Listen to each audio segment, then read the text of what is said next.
NDA सरकार गिरने के बाद अब उद्धव ठाकरे की मुश्किलें और भी ज्यादा बढ़ती हुई नजर आ रही हैं और इसीलिए एक बार फिर से उद्धव ठाकरे पहुंच चुके हैं सुप्रीम कोर्ट का रुख करने के लिए।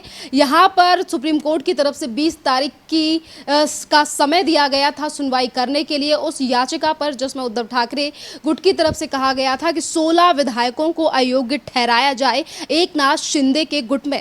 सर, किस तरीके से देख रहे हैं? सुप्रीम कोर्ट ने 3 बार पहले ही इस पूरे मामले पर अपना फैसला नहीं सुनाया है। 20 तारीख को फिर एक बार सुनवाई होनी है 16 विधायकों की सदस्यता को लेकर। देखिए, डिस्क्वालिफिकेशन नोटिस इशू हुआ है तो डिस्क्वालिफिकेशन नोटिस पर तो कार्यवाही होनी है। अब सवाल ये है कि वो डिस्क्वालिफिकेशन नोटिस की जो कार्यवाही है वो स्पीकर कितने दिन में निर्धारित करते हैं, क्योंकि अगर हम कानूनी दृष्टांत देखें और समय सीमा को देखें और 10th शेड्यूल की जो पिटीशंस है उनको डिसाइड करने का वो देखें तो कोई समय निर्धारित नहीं है कि इतने दिन के अंदर ही 10th शेड्यूल की पिटीशन को डिसाइड करना है। अब हुआ क्या कि जो पहले डिप्टी स्पीकर थे उन्होंने डिस्क्वालिफिकेशन का नोटिस दिया और वो डिस्क्वालिफिकेशन का नोटिस सुप्रीम कोर्ट में जिसने टाइम दे दिया, इसके बाद जो है सरकार वहाँ पर मुख्यमंत्री बदल गए, तो तमाम कैबिनेट बदल गई। दूसरा, शिवसेना के एकनाथ शिंदे जो है वो मुख्यमंत्री बन गए, तो स्पीकर भी इन्होंने अपना बनाया।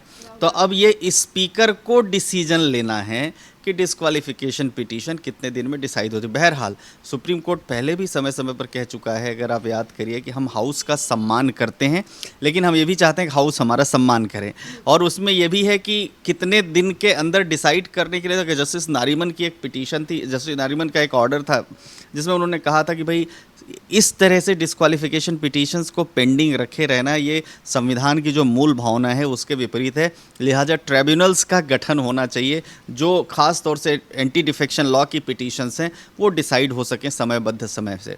अब 20 तारीख को ऑनरेबल सुप्रीम कोर्ट देखिए क्या डिसीजन लेता है। अगर सुप्रीम कोर्ट कहता है कि भाई 6 महीने के अंदर निस्तारण कर दीजिए तो 6 महीने के अंदर निस्तारण, तो एक लैंडमार्क केस बनेगा। सुप्रीम कोर्ट कहता है नहीं, स्पीकर को डिसाइड करना है, आप जाइए अपनी बात विधानसभा में ही रेज करिए, तो स्पीकर के ऊपर आया। अब ये सारा पॉलिटिकल मैटर है और संवैधानिक जो डिस्क्रिशंस हैं, संवैधानिक जो पावर्स हैं उसका जो है इस्तेमाल कर रहे हैं। अब देखिए पता चलेगा कि ऑनरेबल सुप्रीम कोर्ट इसमें क्या डिसीजन लेते हैं।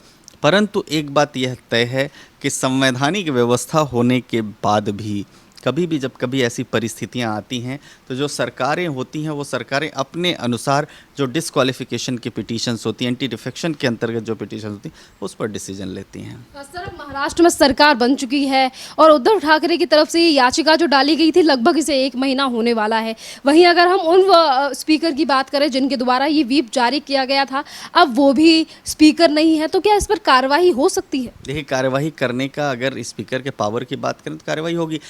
स्पीकर बदले, डिप्टी स्पीकर बदल गए, स्पीकर आ गए, लेकिन जो कार्यवाही शुरू हुई वो तो कार्यवाही तो खत्म नहीं हुई ना। तो व्यक्ति बदल जाने से जो कानूनी प्रक्रिया है वो खत्म नहीं हो सकती है, लेकिन उस कानूनी प्रक्रिया को कितने दिन में निस्तारण किया जाएगा, कितने दिन में डिस्पोजल किया जाएगा, ये यहाँ पर प्रश्न है। अब लिहाजा देखते हैं। देखिए, सबको पता है कि जिसकी सरकार रहती है वो अपने हिसाब से डिसीजंस लेता है, तो ये सारी बातें हैं। अब देखते हैं। इसमें भी अब दूसरी बात एक ये भी है कि एकनाथ शिंदे गुट ने भी डिस्क्वालिफिकेशन के नोटिस जारी कर दिए हैं। अगर हम बात करें तो सिवाय आदित्य ठाकरे के बाकी सबके लिए इन्होंने डिस्क्वालिफिकेशन के नोटिस इशू कर दिए हैं। तो सर, जिस तरीके से महाराष्ट्र में अब राजनीति चल रही है, शिवसेना यानी कि उद्धव ठाकरे का जो गुट है वो हर छोटे छोटे मुद्दे को लेकर अब सुप्रीम कोर्ट का रुख कर रहा है। और अभी कुछ दिन पहले उद्धव ठाकरे के गुट की तरफ से एक याचिका और लगाई गई थी जिसमें कहा गया था कि जो सरकार है महाराष्ट्र में ये असंवैधानिक है और महाराष्ट्र में सरकार बनाई गई है राज्यपाल के कहने पर। देखिए,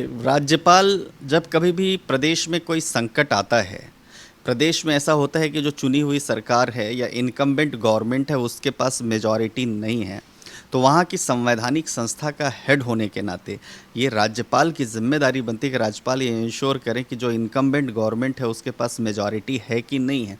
और मेजॉरिटी नहीं होती है तो आर्टिकल 174 के तहत ये भी पावर्स हैं खास तौर से राज्यपाल को कि वो जो सबसे बड़ी मेजॉरिटी है तो उसको बुला भी सकते हैं, और साथ ही साथ ये भी कह सकते हैं कि मुख्यमंत्री को भी कह सकते हैं, चाहे अगर कोई अपोजिशन या कोई पार्टी विधानसभा के फ्लोर में होते हुए विधानसभा के अंतर्गत कहती है कि इनके पास अभी ट्रस्ट डेफिसिट है, ट्रस्ट वोट नहीं है, ये इनके पास मेजॉरिटी नहीं है सरकार चलाने की, तो वहाँ भी करवा सकते हैं। और विधानसभा सेशन में नहीं है तो भी गवर्नर पकड़ सकते हैं। तो गवर्नर की तो शक्तियां हैं, ये संवैधानिक शक्तियां ये गवर्नर को दी गई हैं। और गवर्नर को जब लगता है कि इनके पास, सर, क्योंकि गवर्नर के पास 37 से 40 एमएलएज ने लिख करके भेजा कि जो शिवसेना लेड बाय उद्धव ठाकरे है, जो महाविकास आघाड़ी है, हम महाविकास आघाड़ी का समर्थन नहीं कर रहे हैं।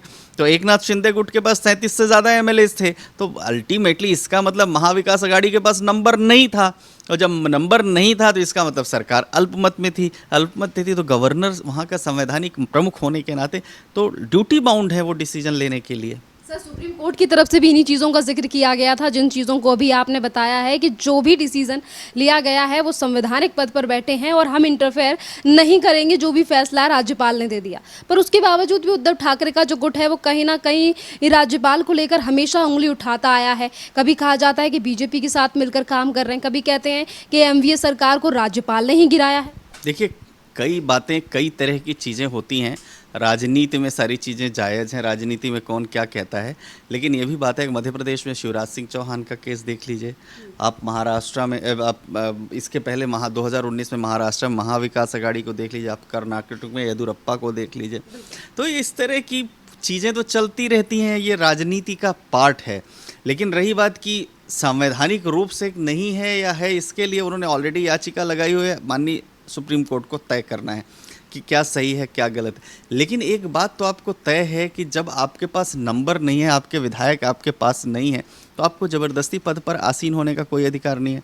तो उस समय तो त्वरित प्रभाव से मुझे लगता है कि आदरणीय उद्धव ठाकरे जी को जैसे ही पता चला कि 37 एमएलएज ने लिख करके वो दिया है, उन्हें करना चाहिए। लेकिन महाराष्ट्र की पॉलिटिक्स में क्या है, शिवसेना में ठाकरे और मातोश्री दोनों बहुत इंपॉर्टेंट है। तो अगर हम मातोश्री की बात करें, मातोश्री उनके पास है, लेकिन जो ठाकरे शब्द था, चूँकि उनके कुछ डिसीजंस ऐसे हुए, जैसे पालघर साधुओं का मामला आया, जैसे पत्रकारों के ऊपर फर्जी मुकदमे डालने का मामला है, जैसे सुशांत सिंह राजपूत का केस आया, उसमें जैसे देखिए अनिल देशमुख का मामला है, परमवीर सिंह का मामला है, सचिन वाजे का मामला है, नवाब मलिक का मामला आया, समीर वानखेड़े का मामला आया। तो ये एक के बाद ड्रग्स इशू रिया चक्रवर्ती का आया, तो एक दिशा पटनी की हत्या का मामला आया। ये एक के बाद एक ऐसे ऐसे इश्यूज़ रहे जिन इश्यूज़ पर महाराष्ट्र सरकार की कार्यशैली पर प्रश्न चिन्ह उठते रहे। तो ये सारी बातें हैं। 2.5 साल का कार्यकाल फिर भी उन्होंने शानदार निकाला, उनका 2.5 साल का कार्यकाल निकला तो ऐसा भी नहीं कह सकते। बाकी के 2.5 साल के लिए उन्हीं की शिवसेना के ही एकनाथ शिंदे जी, तो ऐसा भी नहीं कह सकते कि शिवसेना नहीं रूल कर रही है, शिवसेना के मुख्यमंत्री। वो बात अलग है कि वो शिवसेना लेड बाय उद्धव ठाकरे है या वो शिवसेना जो अपने को शिव सैनिक कहते हैं, एकनाथ शिंदे जी जो कहते हैं कि हम बाला साहब ठाकरे के सच्चे अनुयायी हैं।